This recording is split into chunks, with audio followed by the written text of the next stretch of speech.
ഒരു ചെറിയ കഥ പറയാം. കുട്ടിക്കാലത്ത് സ്വാമി അയ്യപ്പൻ എന്ന പേരിലുള്ള ഒരു ചിത്രകഥയിൽ വായിച്ചൊരു കഥയാണ്. തീർത്തും വഴിവിട്ട ജീവിതം നയിച്ച, ആരെയും കൂസാത്ത തൻ്റെടിയും ധിക്കാരിയുമായ ഒരാൾ അയാളുടെ അമ്മയുടെ ഒരേയൊരു ആഗ്രഹവും നിർബന്ധവും മൂലം മാല ധരിച്ച് മലയ്ക്ക് പോകാൻ തയ്യാറാകുന്നു.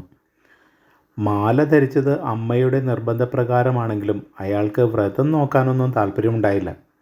ഇറച്ചിയും മീനും കഴിക്കുകയും മദ്യപിക്കുകയും തോന്നിയതുപോലെയൊക്കെ നടക്കുകയും ആരോട് എന്തും പറയുകയും, ആരെങ്കിലും ചോദിക്കാൻ ചെന്നാൽ ധൈര്യമുണ്ടെങ്കിൽ അയ്യപ്പനോട് വന്ന് എന്നോട് ചോദിക്കാൻ പറയുക, അങ്ങനെയുള്ള ധിക്കാരത്തോടെ മറുപടി പറയുക. അങ്ങനെ അയാളുടെ വ്രതദിവസങ്ങളെല്ലാം തീർന്നു. എല്ലാവരുടെയും കൂടെ അങ്ങനെ മലയ്ക്ക് പോകുന്ന ദിവസം എത്തി. കെട്ടൊക്കെ നിറച്ചു ഗുരുസ്വാമിയോടൊപ്പം ഇദ്ദേഹം മല കയറി തുടങ്ങി. കാനനപാതയിലൂടെയാണല്ലോ അന്നത്തെ യാത്ര. പെട്ടെന്ന് അയാൾക്ക് എന്തോ തൻ്റെ പുറകിലൊരു മുരൾച്ച കേൾക്കുന്നത് പോലെ തോന്നി. അല്പം ഭയന്ന അയാൾ ഒന്ന് തിരിഞ്ഞു നോക്കി. ഒരു കടുവ അതാ പിന്നിലുണ്ട്.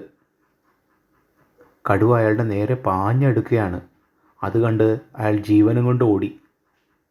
അയാൾ എങ്ങോട്ടൊക്കെയോ ഓടി. കാട്ടിലൂടെ ഇടയ്ക്ക് തിരിഞ്ഞു നോക്കും, എന്നാലും നല്ല സ്പീഡിലോടി. പ്രാണം ഭയം കൊണ്ടോ എന്തോ മറ്റോ ആണെന്ന് തോന്നുന്നു. എല്ലാവരും വിളിക്കുന്നത് കേട്ട് വഴിയിലുടനീളം അയാൾ അലറി വിളിച്ചു, സ്വാമിയേ ശരണം അയ്യപ്പ, അയ്യപ്പ രക്ഷിക്കണേ എന്നെല്ലാം.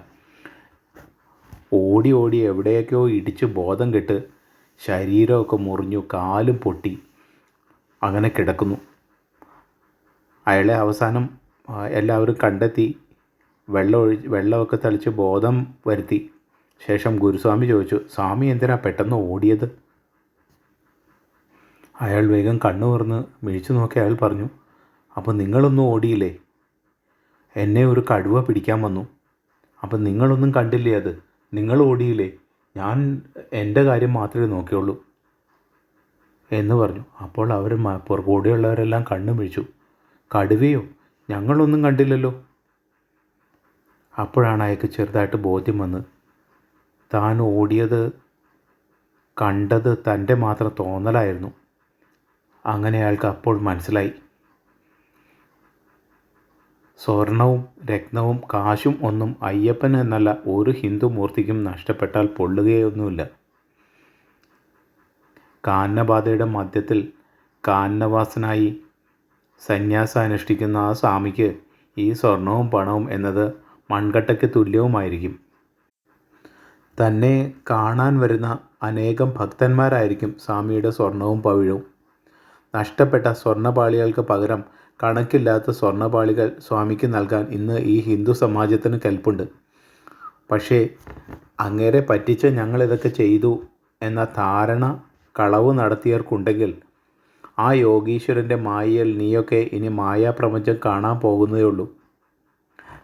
പണ്ട് ലവൻ കടുവയെ കണ്ട് ഓടിയെങ്കിൽ കളവ് നടത്തിയവന്മാരാരും അതിന് കൂട്ടുനിന്നവരും ഇനി ഓടാൻ കിടക്കുന്നേ ഉള്ളൂ.